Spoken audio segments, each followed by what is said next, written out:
Nhiều. Đấy. Run này. Đấy. Đây.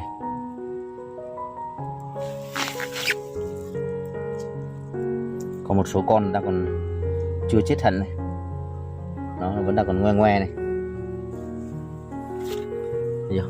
Đây là tác hại của việc xử lý bên trên để bảo vệ trái, mà nó sẽ ảnh hưởng đến những con sinh vật ở phía dưới, làm cho cái đất mình thơi xốp mà rốt cuộc là diệt nó đi.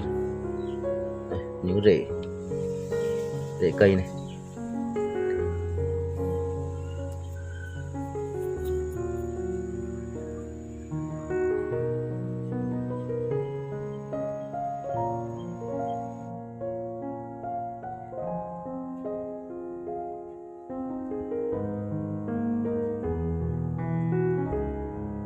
Mến chào tất cả các bác anh chị quay lại với Nắng Nhân Tây Nguyên TV nha.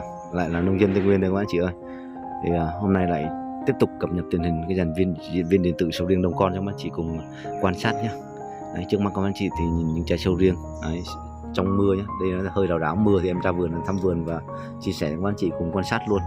Thì các anh chị nhìn thì những trái sầu riêng lên màu xanh cực đẹp luôn. Đấy. Bên ngoài gai thì nó vẫn có hiện tượng hơi đỏ gai một xí nhá. Trái thì to lắm rồi các anh chị. Đó, những chỗ nào mà mưa không đụng tới thì nó hơi trắng hơn xí, còn những chỗ mà mưa ấy thì nó nhìn nó xanh cực kỳ luôn. Đây, đã chưa? Đấy, tiếp tục cập nhật tình hình sự phát triển của sự việc đây. Đây nó có hiện tượng mà bị nấm rồi sao nó có trên này, thấy chưa? Đó, đã phát hiện ra có hiện tượng bị nấm gai rồi các em. Đấy. Đấy. Hôm nay vẫn ra là mới bắt đầu là phát hiện thêm một số đốm này, đó, đốm trên và đốm dưới này, nó có hiện tượng là nấm này dạng như nấm nên kim chi, ninh châm gì đấy. Đấy, đã có hiện tượng lắm rồi, nên phải quan sát vườn thường xuyên. Nên các bác chị cũng thấy nhá, cũng quan sát vườn thường xuyên, có để ý, có lưu tâm đến vườn của mình, đôi khi nó bị nấm mà mình không biết nhá. Cái này thì ngày hôm qua cũng đã tiến hành xử lý. Đây chim này, chim ăn nó ỉa lên này, nó ỉa như thế này thì những cái phân chim nó sẽ mang theo cái mầm bệnh nấm nhá, nó sẽ ảnh hưởng đến cái trái của mình đúng không anh chị? Đó, trái tròn to và cực đẹp luôn. Trong điện thoại này quay một chế độ 1800 thì nó không được rõ nét lắm, nhưng mà nhìn bên ngoài này nó cực kỳ xanh này, đó, xanh đã chưa?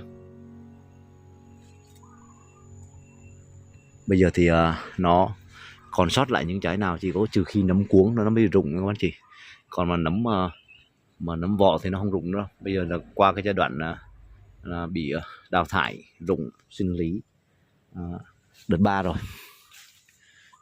Bây giờ chỉ nó có phát triển trái nào to thì nó phát triển nhanh, mà trái nào không phát triển được thì nó sẽ nhỏ mãi, như trái này là nó phát triển chậm này. Đấy. Còn những trái phát triển nhanh thì nó lớn nhanh lắm. Cái này ở vườn nhà đây thì mình bỏ phân ít hơn, chăm sóc ít hơn do lượng trái nó ít hơn nhá, thì nó nhanh to trái hơn. Như cây này hiện tại đang còn tầm gần 40 trái hoặc gần 40 trái các anh chị. Hôm trước thì 40 mấy trái mà nó rụng mấy trái nhỏ rồi, chứ còn tầm 40 trái nữa. Đấy, cỏ thì vẫn chưa phát được. Đợt này em sẽ phát ngoài kia xong về và phát đây luôn nhé. Cỏ đây thì đã ra hoa nhiều rồi thì nó cũng phát được rồi. Đây, đây là cây trước kia là đã phát hiện có hiện tượng nấm rồi. Cây sau này thì có một số hiện tượng thì bị gai thôi. Đó. Trái mưa xanh cực kỳ luôn. Nó có hiện tượng hơi rạn gai một xí. Đó, quan sát này có chỉ nhìn cái trái đã chưa?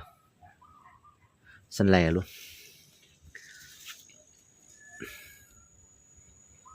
Trái gai hơi to một xí đi. Đó.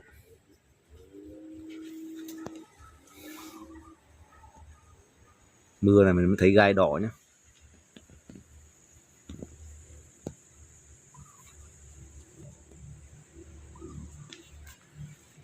Trên này yeah. Toàn phân chim ở trên nó ỉa xuống. Đấy, này gió nó vẫn suýt đưa thấy không anh chị? cột cột cái này nó vẫn xít đuôi này. Đó, do nó cột cái này níu đến cái cành trên, cành này hơi yếu nên níu đến cái cành trên một xí nữa là gió nó vẫn xít đưa nhá. Nó xít đưa như này là gió mà mạnh là dễ bị gãy đứt gãy cuống trái chứ không có gì.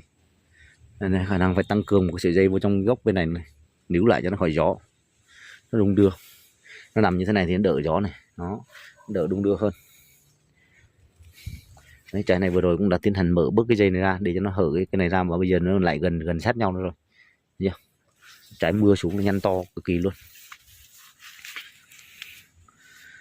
Ồ, đây này, các bác anh chị biết tại sao mà đây những con giun này nó bị chết này chưa? Nó giun nó chết này. Đây. Đấy, hiện tượng giun chết này là cái khi mình phun thuốc nấm với thuốc sâu để bảo vệ ở trên lá, trên quả các anh chị, thì nó rớt xuống dưới gốc, và đồng thời thì giun nó sẽ bị chết một con giun. Mà những con giun mà nó chết như thế này á thì cái đất của mình nó sẽ trở lên chai, lì chai nhá, nó kém phát triển. Nhờ những con giun nó sẽ đào thải đất, nó gọi là nó xới đất cho mình, nó trả lại những cái lượng phân mà nó ăn từ đất, là nó trả lại thành cái phân bón cho mình cực kỳ tốt. Bây giờ là các bác chị đã thấy là giun chết cũng rất nhiều. Khi mà giun chết như này là vấn đề về mình dùng thuốc bảo vệ nó ảnh hưởng đến những con giun. Nó đây, cây nào cũng bị nhá. Nó bây giờ ra mới để ý này, cây nào cũng bị giun bị hết. Yeah. Nên là cũng muốn chuyển sang cái trồng theo kiểu chăm sóc theo kiểu sinh học, mình đỡ ảnh hưởng đến những cái hóa chất, để cho những con giun nó sống, để nó xới đất, nó đào đất, rồi nó cung cấp cái phân bón của nó để cho cái sầu riêng mình nó phát triển cho nó bền vững. Nhưng mà đôi khi lạm dụng vào những loại thuốc bảo vệ thực vật nên là ảnh hưởng đến những con giun. Nếu không xài những thuốc bảo vệ thực vật phía trên này, không xử lý nấm, thì những cái trái sầu riêng của mình đây nó sẽ bị nấm. Nó như các bạn chỉ thấy em vẫn xử lý thôi, thế mà nó vẫn, cây trước kia vẫn đã có hiện tượng là nấm gai đấy. Là không xử lý thì còn nấm hơn cỡ nào nữa. Mưa xuống thì mưa nhiều, đất nó ẩm ướt, nên là buộc phải xử lý nó để giữ được lượng quả. Mà khi xử lý thuốc nấm thì nó sẽ ảnh hưởng đến cái phần giun và những con vi sinh vật ở dưới đất. Vi sinh vật có lợi nhá, có ích nhá, thì nó sẽ chết hết. Đồng thời cái đất của mình nó sẽ chuyển sang trai hóa, và sau này cái độ pH nó sẽ giảm, cây nó sẽ kém phát triển, đồng thời nó sẽ sinh ra được nhiều bệnh nấm, nhiều cái kiểu khác nữa. Nên là cả một cái vấn đề là bây giờ chuyển sang sinh học hữu cơ là như thế nào. Và trước giờ thì đã dùng cái hóa học rồi, bây giờ mình chuyển sang sinh học thì nó có ổn không? Chứ thấy tình hình như thế này thì cũng bất ổn đấy. Giun xả mà chết như này là cũng bất ổn đúng không chị? Tại ngày hôm qua thì cũng tranh thủ trời nó hơi rào rào xí, em cũng ra xử lý nấm để cho nó khỏi bị nấm. Sau mưa nhiều mình cũng ráo được từng nào thì một vài tiếng cũng được chấp nhận, xịt rồi nó mưa trôi thì sau xịt lại. Mà thế mà mình rớt xuống bây giờ là cô bác anh chị thấy là những con giun nó đã bị chết rồi. Những con giun đã bị chết thì nó sẽ ảnh hưởng đến cái đất của mình. Đây, những cái này, những chỗ nứt này là giun nó đang đùn ở dưới nhá. Nó đùn ở dưới, nó xới đất, nó đào đất và nó cung cấp cái phân nó ra thành cái hữu cơ đất cho mình để nó phát triển đấy. Nhưng mà mình bây giờ mà xử lý nó phát đi, nó chết rồi, cái là đất nó sẽ trở lên chai lì. Đấy, bây giờ bác chị cùng tiếp tục ra thăm khu vườn viên điện tử ngoài vườn. Bây giờ thì em đã có mặt ở ngoài vườn nhà ở ngoài này các bác chị, thì các bác chị cùng quan sát lại và nắm bắt cái tình hình cái sầu riêng ở nhà ngoài này như nào nhé. Đấy, những trái nhỏ nhỏ kia là nó nằm nguyên không bao giờ phát triển các bác chị. Còn cái chùm này thì 4-5 trái, 2-4-5 trái đó, 5 trái thì cũng tạm được nhá. Này nó xít qua xít lại đó, gió nó xít qua, nếu không có dây là nó cày cành luôn, không có dây là rớt trái luôn các chị. Còn ở ngoài này thì hiện tại thì chưa thấy cái bầy giun trùn nó ở lên nó chết nhá, cũng xịt giống như ở vườn nhà. Nhưng mà ở đây thì chưa thấy có hiện tượng chùn nó lên. Đấy. Chùm này là riêng cành này là 7 trái này, 7 trái nó cũng không được đẹp cho lắm, nó cũng hơi méo méo. Đấy. Vẫn có hiện tượng bể gai các anh chị, là một số này bị hiện tượng bể gai thấy chưa. Đấy. Ở ngoài này vẫn có hiện tượng bể gai rồi. Nên vừa rồi bỏ tăng cường thêm 3 số phân 15, chú không dám bỏ tăng hàm lượng đạm nhiều nhé, do đợt này mưa nhiều quá. Đấy, cỏ thì lên tốt lụ rồi. Đây, cái sầu riêng tơ ở ngoài này màu xanh đét, mà sao nhìn trong này nó vàng khè này, cho trời tối sao. Đấy, các bạn chỉ cần quan sát cây sầu riêng tơ này sau khi đã phục hồi, đã cắt cành tạo tán, ở dưới thì một lớp thảm cỏ. Bây giờ hầu hết trong vườn là bây giờ là nhìn các bác chị nhìn thì cỏ đã dày hết rồi. Nên bỏ thời gian em sẽ cho nó tốt thì em sẽ phát đi. Bây giờ đi vào trong vườn thì chỉ phải chịu khó đi ủng, thì còn đi nó ướt hết bẩn. Đấy, những cây tiêu thì bây giờ đã chuỗi đã kéo dài rồi, trái cũng đã đầy rồi. Này thì trời nó kiểu mưa này, đang còn mưa bay nó đen thui trời bên ngoài, nên là nhìn nó không được sáng hình đâu.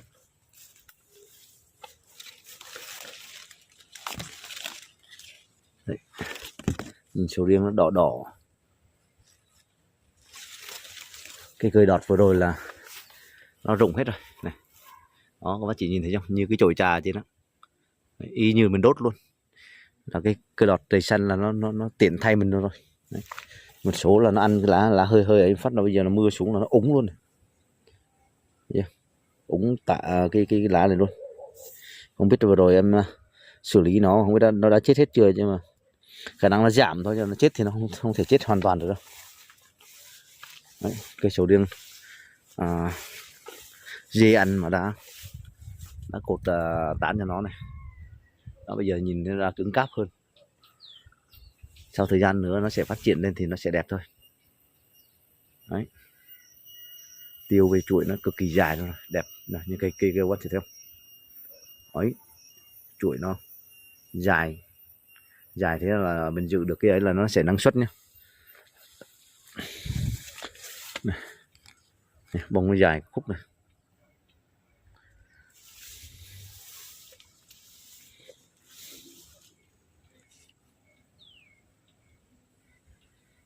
Tiếp tục cập nhật tình hình, rất mong sự ủng hộ của tất cả các bác anh chị nhé. Đấy, nhiều khi sẽ chuyển sang một cái đề tài khác là làm cột sầu riêng đấy, cột sầu riêng tơ, chỉnh sầu riêng sau khi bị dê cắn đấy, nó lại không được lượt view này, tối đen, view không được, view không lên được. Mà làm sao cứ chủ chốt về cái sầu riêng thì cái bộ máy của YouTube nó mới đề xuất cho là nó mới tăng view được, view là xem được. Nên là khi các bác anh chị mà xem video thì rất mong các bác anh chị sẽ cho một bình luận, một lượt like để tăng tương tác dùm cho video nhé. Đấy, sự đồng hành của tất cả các bác anh chị là sự ủng hộ to lớn đối với kênh. Thì kênh YouTube mới đang tập làm và rất mong được phát triển. Cũng trải qua hơn 4 năm tập làm YouTube rồi các anh chị, nhưng mà chưa có thành quả. Nên là cũng vừa làm nhiều cái đề tài khác nhau để thử coi cái đề tài nào mà có thể là YouTube nó đề xuất cho cái video của mình, mà rốt cuộc là vẫn không được đề xuất. Thì quay về làm chủ đề sầu riêng làm vườn thì lại được YouTube đề xuất, nhưng mà đề xuất vẫn đang tương đối là thấp. Có video thì hơn 1000 lượt xem, vài ngàn lượt xem, có video thì được dưới 1000 lượt xem. Đấy, nên là tương tác vẫn đang kém. Nên làm video thì cũng rất muốn được sự ủng hộ của tất cả các bác anh chị để được tăng tương tác nhiều hơn, có động lực mình sẽ làm video nó sẽ hay hơn, và có nguồn thu nhập thì mình sẽ đầu tư cái bộ chuyên dụng, mình làm video nó sẽ bài bản hơn, rồi nó sẽ kiểu là video sắc nét hơn, coi nó dễ hơn, đúng không chị? Như hiện tại bây giờ là quay bằng điện thoại nên là chỉ quay chế độ 1800 cho nó đỡ rung, thì hắn lại gặp thời tiết mà mưa như hôm nay nó thì nó sẽ bị tối hình, Ở ngoài thì trái xanh đẻ ra đẹp, nhưng mà sau khi nó quay vào trong video thì trái trở thành màu đen, màu thâm, nên là cũng rất khó, và khi bạn chỉ quan sát coi thì nó vẫn khó chịu, tức mắt khó chịu, nên là cũng rất muốn là để cho nó sắc nét video, để cho nó coi nó đã mắt hơn, thì phải có nguồn lực, phải có sự đầu tư thì mới làm được. Nên là các bác anh chị đầu tư cho tương tác video giùm em với nhé. Cây này, rạn cây phát triển, đỏ cây, và như cây này là vẫn cũng có hiện tượng là giun đã lên và nó chết này. Đó. Đấy, cây này vẫn có giun chết rồi, một số này, một số nó chết, nó muốn thành rạ bạ rồi. Đây là những cục phân giun này, nếu mà để mà mình làm được cái hữu cơ mà cho nó không bị ảnh hưởng đến đất thì giun nó phát triển, nó sẽ tạo ra được những cái cục phân như thế này. Đây là những cục phân giun nha các anh chị. Đấy, những cục phân giun như thế này thì nó sẽ, sầu riêng nó sẽ ăn vào những cái cục phân giun như này, thì nên sầu riêng nó cực kỳ tốt luôn. Nhưng mà mình đã xịt và diệt nó đi thì coi như cái đất mình nó bị chai, và dần dần rêu nó sẽ mọc như thế này. Đó, nó chai đất, nó cứng đất đi. Đây, như đoạn này các bạn chị thấy không, đó, xanh như thế này là bị chai đất này. Nó chai đất thì nó sẽ cần dần dần nó sẽ độ pH của đất nó sẽ giảm, mà sầu riêng nó sẽ kém, chậm phát triển. Đấy, mưa vẫn đang tiếp tục rác này, nước đang đọng trên lá này nha. Nhưng mà vẫn vì đam mê làm vườn, đam mê YouTube nên là vẫn hãy đi ra và chia sẻ cho các bạn chị nắm bắt tình hình, sự thay đổi của từng giai đoạn phát triển của sầu riêng. Đấy.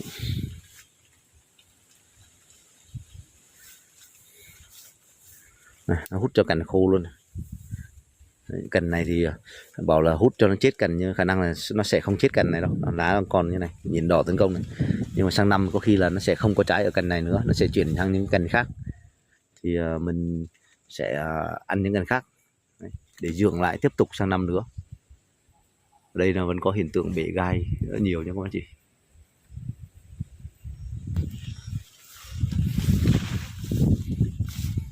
Đây, lớp cỏ chai này. Đấy, cỏ chai là bắt đầu có hoa này. Như tầm này thì mình phát đi thì những cái này thành chất hữu cơ cực tốt luôn.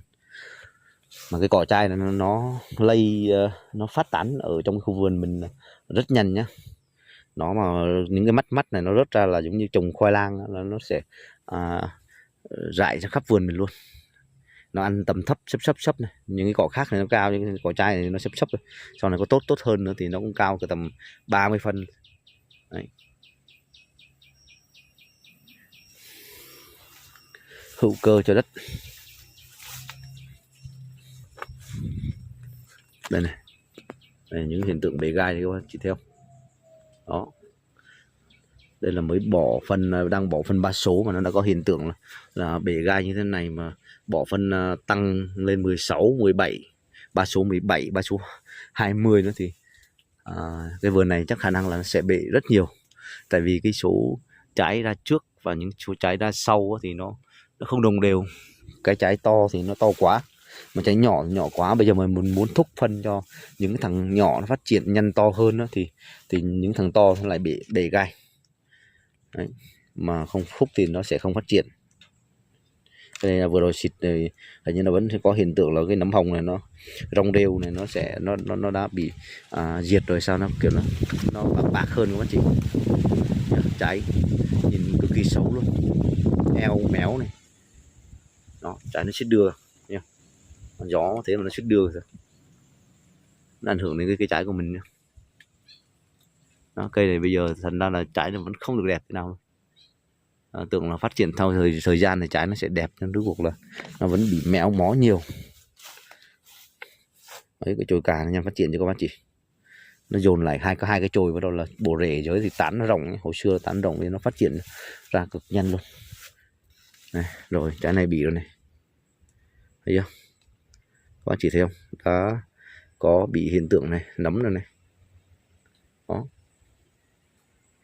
xử lý nấm nhưng mà nó vẫn cứ bị nấm nha các anh chị. Bây giờ thì bỏ thôi, quả này phải bỏ trong nó lây lan ra những quả khác nữa. Đấy, thấy chưa, quả này phải kim mấy rồi này, rốt cuộc là bây giờ là bị nấm rồi. Đó, nấm này là hư trong rồi các anh chị,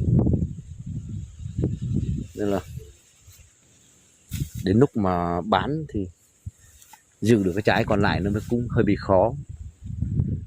Buồn cái là nó nấm này, buồn này, gió lay này, gãy rụng trái này, đủ kiểu trên đời. Làm một trái sầu riêng đến khi bán cực kỳ khó luôn. Đấy, chùm như tổ ong này, thấy không, khủng khiếp không. Nhưng mỗi tội nó không được tròn trái thôi, méo trái nó không được đẹp, và nó có hiện tượng là bể gai nữa.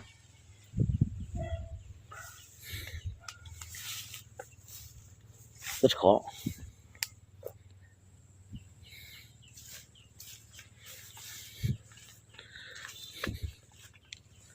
Đấy, lá xanh dày bóng đẹp. Nên vừa rồi nó đi xong một đợt cơi nó vẫn đỡ này. Có một số đi ra sau này là bị đánh vàng tạ tơi luôn nha. Có một số mà đi ra xong thằng trước thằng kia thành công thì bây giờ nó đã ổn định lá đẹp rồi này. Bắt đầu cái số sau này.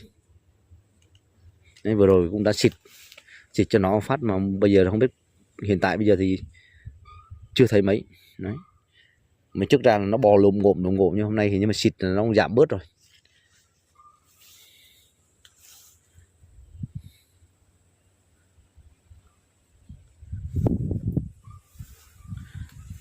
Cập nhật thường xuyên tình hình phát triển này. Lá này nó sơn đen luôn. Đấy, cái số sót sau là bị hết, hầu hết là nó ăn hết, vừa đầy sân vừa các cái vỏ cắn cứng nó ăn tả tơi cái lá của mình luôn. Ăn xong là cái lá nó chuyển sang thúi luôn. Đây, và vẫn còn này, có chị thấy không, đó đây, nó vẫn còn, nó đang nu này, không chết được. Cái loại này vẫn khó diệt nha các anh chị, đặc chỉ nó rồi, mua thuốc đặc chỉ đầy sân rồi đó. Thế mà xịt mà nó vẫn không chết hết nổi. Nó bắt đầu chuẩn bị nó có những cái mầm bụi ráo mới này, đọt mới ra bắt đầu chuẩn bị ra này. Nhưng mà vừa rồi xử lý thêm á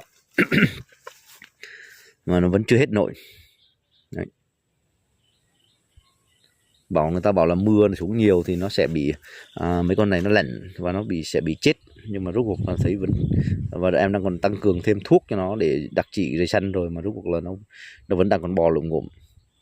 Nên các bác chị đã biết là cái con rầy săn này nó cực kỳ là khó tiêu diệt. Không biết làm kiểu gì sau này, ví dụ làm theo kiểu sinh học thì vườn mình mà ví dụ như mình dùng sinh học hoặc là mình không dùng thuốc hóa chất để mà xử lý thì những cái vườn xung quanh người ta xịt hóa chất nó sẽ ồ ạt, nó sẽ kéo về trong cái khu vườn mình để nó sinh sôi nảy nở, thì lúc đó mình diệt cũng hơi bị mệt luôn. Đấy này, đây, như cây này trồng rễ càn như thế này là tốt này con chị này, sau này nó lồi lên mặt đất là nó đỡ bị nấm cổ rễ nhá. Cây này thì cũng phát triển cực kỳ nhanh rồi. Ở bên nghe tiếng mấy con sóc nó kêu nữa các chị. Tình hình mấy con sóc nó cắn phá cũng ác liệt.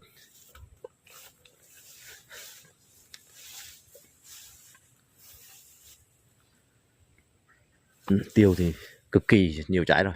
Năm nay thì những cái vườn tiêu nhà ai thì cũng trái nhiều hết các chị.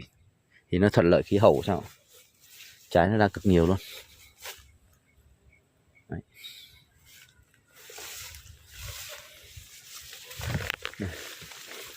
Cái này lại rụng này, rụng trước trái trước này thúi luôn này. Đấy, trái cũng xấu, không được đẹp, được mấy trái phía trên cao thôi. Mấy trái cao lẻ loi, nó hút dinh dưỡng nhiều là nó tròn hơn, đẹp hơn thôi. Còn lại là ở dưới này là cành chân dinh dưỡng nổi, là trái nhỏ méo không. Đấy, sạch xanh cái bộ đọt này.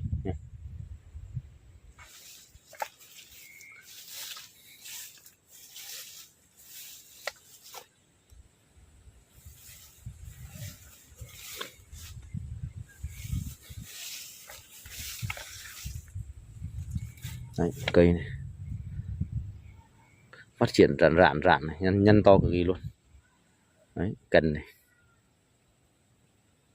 Yeah.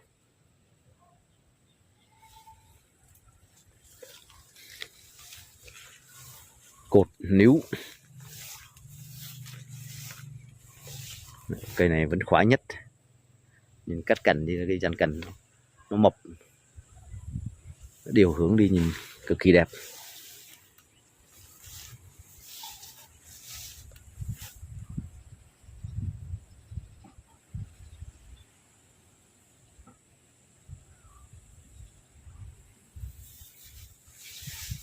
Đấy, cây này bây giờ cũng đã ra một bộ lá mới, cũng sum xê rồi.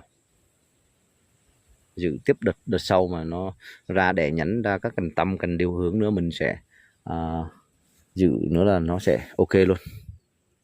Đấy, cái bộ đọt này là coi như xong hết rồi, tạ tơi tạ rồi. Đấy, được cái bộ lá trước thôi, xanh đen luôn.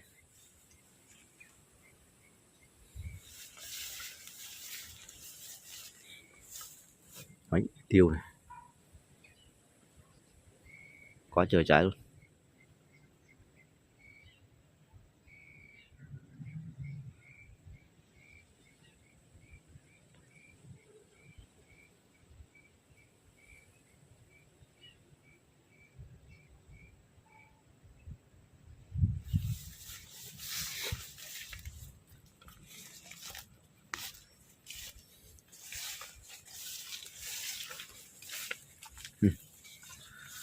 Cây nào cũng bị giun chết hết nha anh chị. Nó hấp thụ các cái chất độc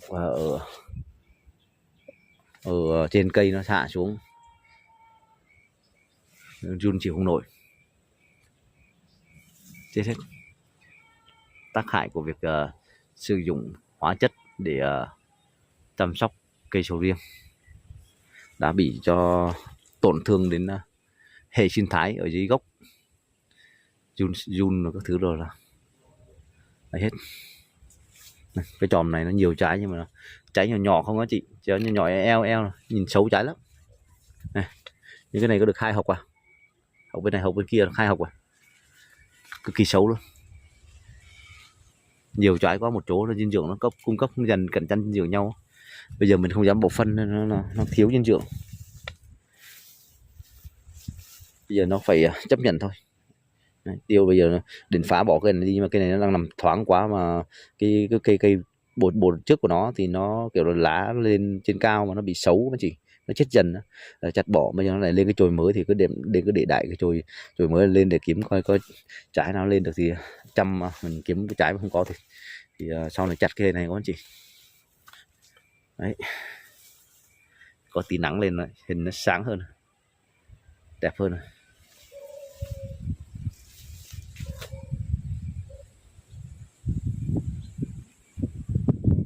Nhìn trái ở trong vườn nhà và ở trái ở đây nhìn kiểu nó chán, nó không được đẹp lắm, nó xấu quá là nhìn cái nó cũng chán quá chị này. Bể có hiện tượng bể gai nhiều nhá. Đấy, hiện tượng nứt gai nữa.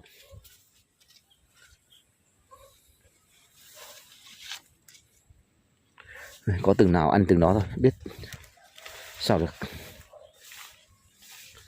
Sang năm cố gắng làm lại cho nó cành lá ớt giáp, xong rồi kích bông, kích đồ làm bông cho nó được nhiều bông lên thì mình sẽ có sự lựa chọn, xong đó mình sẽ chia được đều tán của nó để cho nó cứ một cành trái đến 2 trái thì nó sẽ rạn ra, mình đỡ phải bị chống trái này, căng ở cột trái cho nó tách ra này, rồi đỡ sâu nấm các thứ. Còn để dày như này là cạnh tranh dinh dưỡng chậm phát triển, mà nó còn bị méo mó trái nữa. Bông có bây giờ ra bông đầy thì cây này thì lá xanh lắm, đẹp lắm.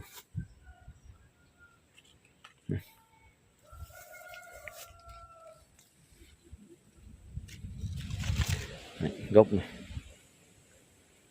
Cần nào có ra cần đó, thoáng thoáng nhân bọc cần.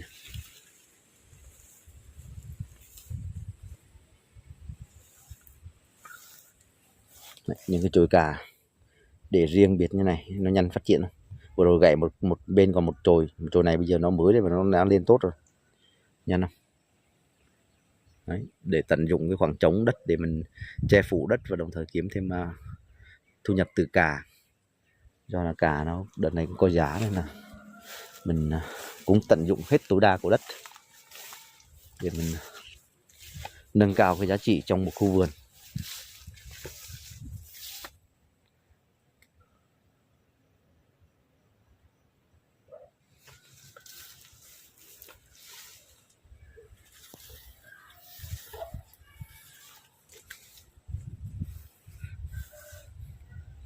Yeah. Đấy, chuỗi tiêu này dài. Hy vọng rằng nó mấy bữa nay mưa liên tục ảnh hưởng áp thấp quá chị, thì sợ là nó bị trôi cái phấn này đó.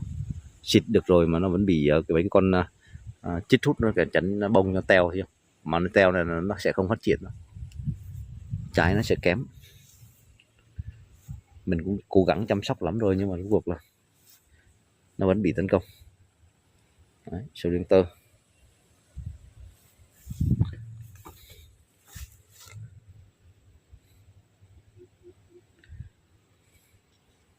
Đấy, vừa rồi xịt nó không biết nó có diệt được không, để ra một cái đọt mới không.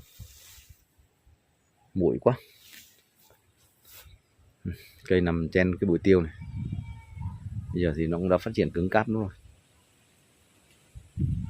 Sau kiếm cái kẽm cáp gì mà kiểu gì mà phải níu được những cái chủ tiêu này cho nó, những cái chỗ ấy này mình phải níu cho nó ngả ra. Mình vừa tận dụng được cái gốc tiêu dưới mà ngả ra để cho cái sầu riêng nó phát tán, nó đỡ ảnh hưởng đến cái tiêu, để cho cái sầu riêng nó phát triển nhá. Đấy, tiêu cũng đẹp nên là cũng tiếc.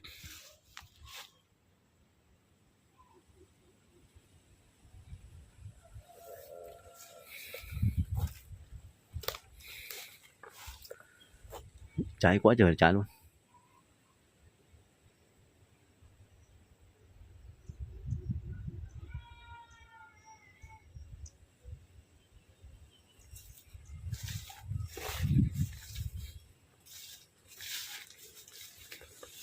Đấy, cây này bây giờ cũng phục hồi và phát triển lại xanh đen luôn.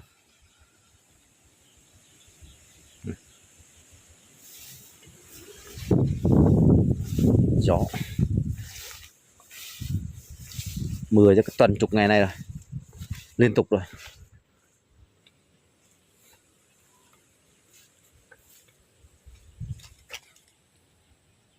Đấy, đây hiện tượng bể gai rất nhiều luôn.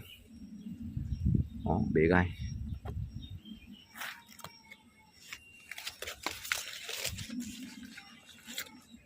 Yeah. Quá trời là trái luôn.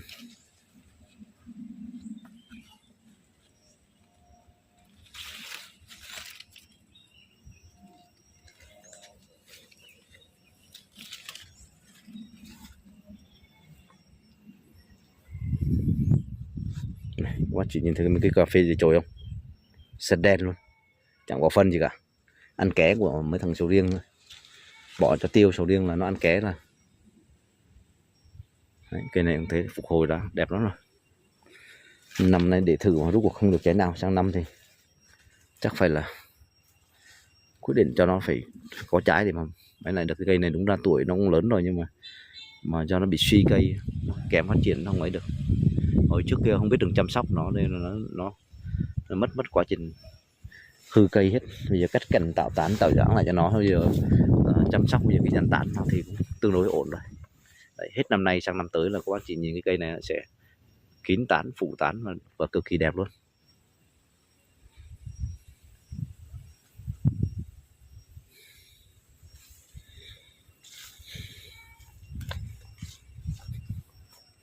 Mưa xuống phân bón lá cực kỳ xanh nhưng mà trong điện thoại không xanh. Cho điện thoại tối.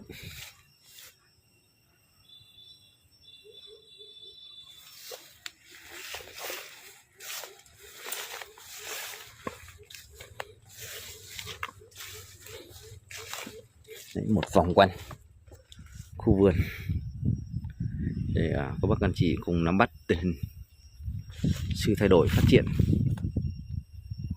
Đấy. Những cái tiêu thì quá trời là trái luôn.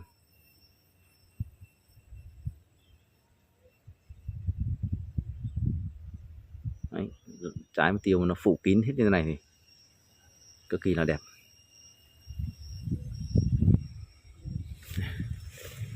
Cây nào cũng thế nhá. Cái phóng to thì các bác chị mới quan sát kỹ và rê máy thật chậm thì nó lấy độ nét mới rõ được. Để quan sát được hết cái phủ cái tàn của cây và cái chuỗi tiêu kéo. Mình cũng xịt xử lý là kéo chuỗi nhá, kéo chuỗi cho nó dài ra, giống một lượng phân bón để cho nó thúc đẩy cho nó quá trình nó phát triển và nó có cái chất dinh dưỡng để nó kéo cái chuỗi nó dài để năng suất. Đáng lẽ là một chuỗi ngắn nó dần chuỗi gấp đôi thì mình lại được tận dụng được và được hưởng thêm được cái phần trái của đấy, sầu riêng phục hồi mà đẹp như này, nó sẽ nhanh chóng phát triển thôi. Cây cà kia được ưu tiên, cứ trong phi này mà xịt thuốc phân bón gì nó cứ dư bắt đầu trắng trắng này, cứ đổ xuống cái cây cà này, mà đổ xuống cái cà này thì cái cà này nó phát triển cực đẹp luôn. Nó có trước, mấy cái thằng chồi kia là mới để sau nhá, còn chồi này để trước, mà bây giờ nó cực kỳ là đẹp. Đấy, cái giới này cũng thế, cái giới này trước cũng định không để, bỏ mấy cái lu đó, bây giờ bỏ cái lu ra chỗ khác, bây giờ là nó cắt xa này, nó để luôn, có để mà để hai cái chồi lên đẹp chưa. Cả để chồi là vẫn nhanh ăn nha các anh chị. Còn trồng lại mới thì nó lâu lắm.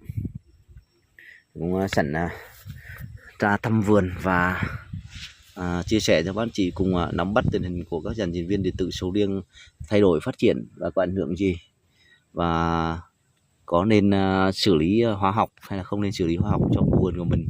Khi mình xử lý thế thì ảnh hưởng đến những cái sinh vật ở dưới đất, dưới cây sầu riêng, nó sẽ bị ảnh hưởng và sau này nó sẽ làm chai hóa đất. Mình cũng chia sẻ cho các anh chị cùng một buổi thăm vườn cùng dàn diễn viên điện tử sầu riêng Đông Con nhé.